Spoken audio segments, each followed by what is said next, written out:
if it's a female character in a war game, in a fantasy game, she's either an elf or she's an Amazonian scantily clad girl. You get games with pictures of scantily clad women warriors and male warriors with all their armour on. That kind of thing does annoy me. How many female protagonists are there in games that are seen as a positive role model rather than some kind of either scantily clad thing with kind of that's the armour, or they're kind of busty made. And if you look at the miniatures, if you go around and look at the miniatures, the females are always represented in a hypersexualized way. The stances, their body postures, the kind of shapes of their figures. It's still all either leather corsets or armour with bits missing, or sorceresses with robes slit up the leg, and that's still there.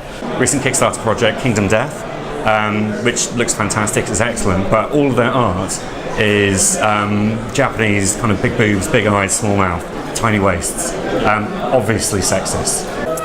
Female characters' armour is always like, that's not going to protect you in a fight. You know, basically an iron bikini is not going to help you.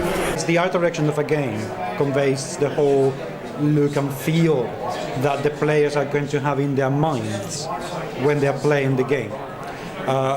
Middle-earth could look very differently, approached by two different artists, and people would be playing the games in a very different way, depending on how they take a look at the artwork. When we were looking at the different races for Lords of War, it was quite important that there were female characters who weren't the sort of hypersexualized usual sort of characters that you'd see.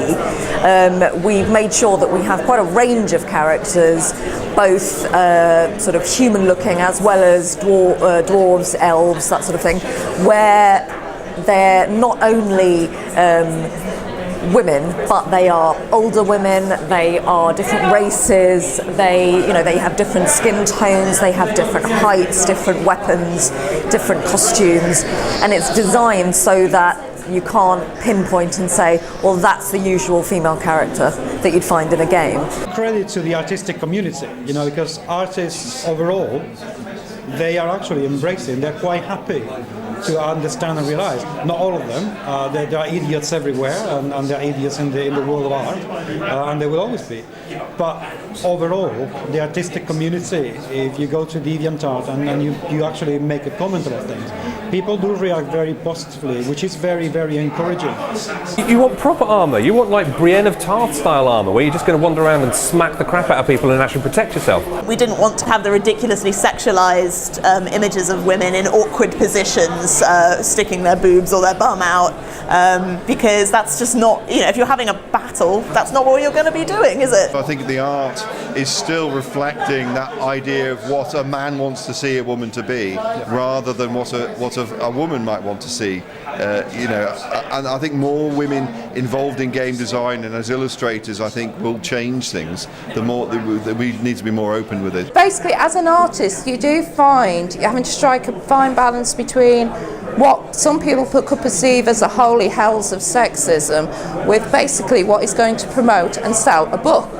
So you have to achieve a balance. To a certain degree, when you see these, large-breasted women on the front of things, it's not necessarily bad that that exists, but that it exists to its exclusion, apparently, of everything else is something that really needs to be addressed, because I'm sure women pick up these games and go, oh my God, that's just ridiculous. They want to see, like men, they want to see images and games that they can respond to, and that's only fair. The artwork is definitely changing. The amount of cheesecake artwork is reducing. It's still about, if you go into the convention hall now, you'll see some, but there's nowhere near as much. Women are being portrayed in realistic armour rather than chainmail bikinis, and when these things happen, people are speaking out, they're talking about it.